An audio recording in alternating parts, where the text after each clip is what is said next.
ever wonder who it is that has control over your attitude? Well, initially it would be you. And ultimately it would be you. Generally, it would be you. And when it comes right down to the responsibility of your attitude, the things that you do, the things that you think, the way that you behave, the actions that come from your lifestyle, they all originate in your attitude, and they're all your choice. There was once a quote, I think it was Einstein, could have been somebody else, who said, "Give me a big enough lever and I'll move the entire world."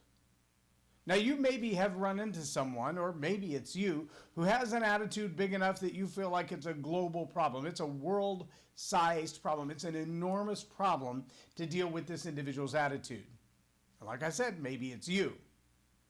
But what do we need? What is the lever big enough? How big a lever do we need to change an attitude, to move an attitude from where it is to someplace else? What does it take to do that? Well, I think the answer is story power, and today I'm going to tell you why.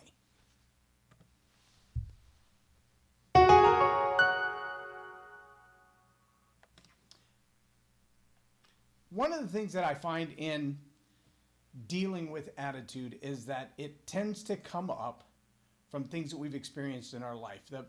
The little moments, the good relationships or bad relationships, they tend to tell us how we're supposed to feel. Now, if you've ever been in that relationship where someone says, "Look how you made me feel," well, then you know exactly what I'm talking about. You know how they won't take responsibility for their own reaction to your behavior. No, they want to blame your behavior on how they feel about something. They want to blame your behavior on their bad attitude. They want to blame your behavior, your thought, your reaction on their problem. Now, if you've ever been in that place, some would call it gaslighting, because that's what it is. But what you're seeing is they're projecting on you how they think and feel about something. So what is an attitude? Well, an attitude is a thought plus a feeling. So how do you change a thought and a feeling?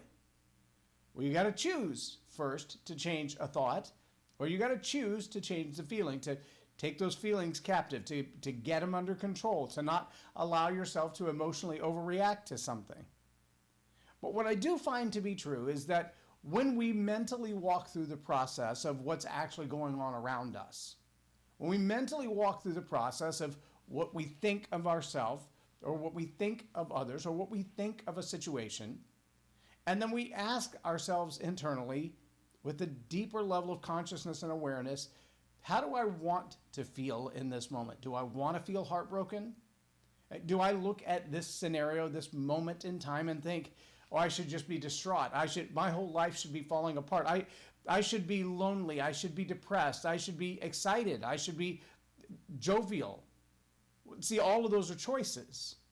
And the challenge for many of us is we get those signals, those stories that we've heard all of our life that, well, they tell us, they inform us, they educate us how we're supposed to feel in a moment. Maybe as a kid growing up, you experienced what I did. I remember being told as a young boy and an adolescent, real men don't cry. And so what does that mean? That means if you cry, you're not a real man, which means when the moment comes that your natural emotional reaction is to be sad or to be upset or to feel like crying is the right reaction, the story of your past says you're not a real man if you cry. And so now a story from your past is informing the way that you feel in the moment.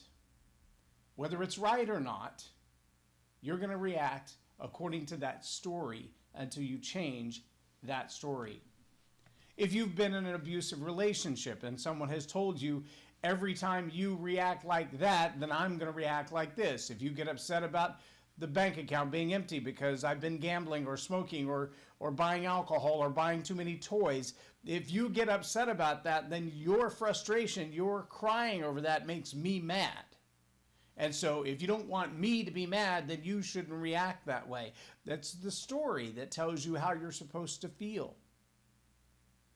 We experience it in a lot of different places and in a lot of different relationships that someone will tell you how you're supposed to feel about something. And when they tell you how you're supposed to feel about something, they're trying to modify your behavior. We do it in the workplace as well. You're not supposed to say things like that because it offends someone else. It's the same kind of gaslighting. It's someone else being offended, not taking responsibility for their feelings and reaction to something else. Now, there are things that absolutely should never be said. There are things that absolutely should never be done. And those actions, whether they're abusive or they're criminal, still cause me to ask the question of myself, how will I choose to react? Emotionally? Thoughtfully? Rationally? Will I respond irrationally? Will I completely lose my bearings of composure as a result of the things that have been said or even the things that have been done? And yeah, I can look at someone who said something completely off the wall or something very profane or extremely offensive, even if it was intentionally offensive, but I still get to choose how I'm going to react to that. I can't change every event in my life. I can't change every incident in my life. But I do get to choose how I will react to it, and that will change the outcome. E plus R equals O. The event, which I have no control over, plus my response to it, which I have complete control over, equals the outcome that I'm going to see in my life. It's the same thing with your attitude. The thought that comes to mind, whether someone plants that thought in your mind through something they've said or something they've done, or it's a thought that randomly comes and you're like, whoa, where did that come from? Plus how you choose to feel about it. Am I going to allow what they've said, what they've caused me to think, am I going to allow those things to change my emotional state? Am I going to allow them to make me angry, to make me sad, to make me happy, to burst into laughter? And the response between those things is your control. It's up to you. It's the story that you're telling yourself. If the story you've told yourself all your life is, I'm a real man, so I can't cry, then when someone tells you a story that pulls on your heartstrings and you feel like something in me just wants to cry over this incident, the story says, I can't cry because I'm a real man. You follow me?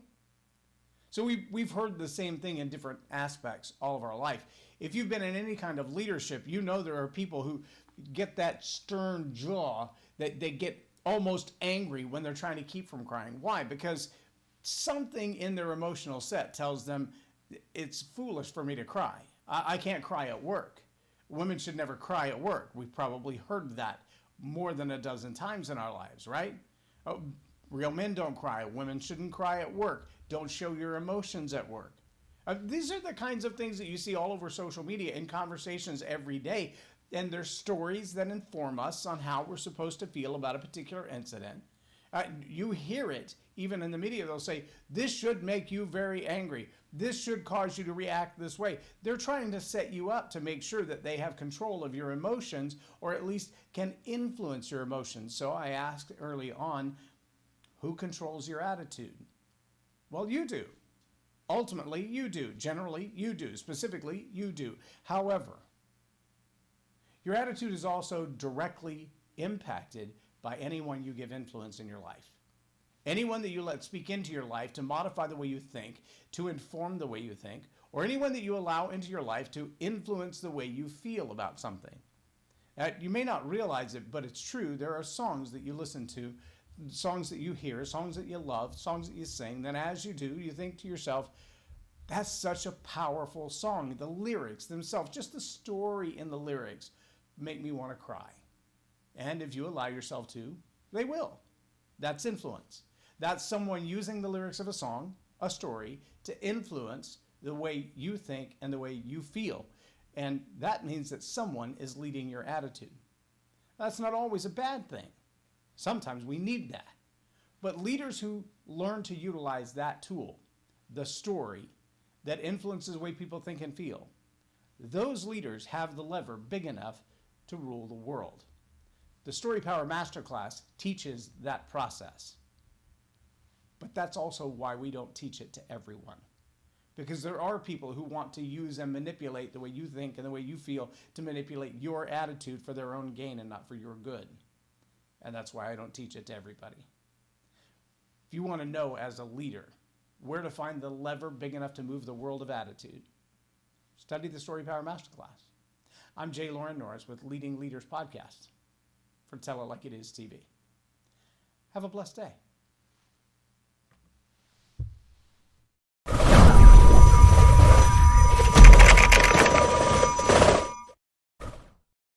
Subscribe now for our extensive video library of leadership lessons promoting faith, family, and freedom.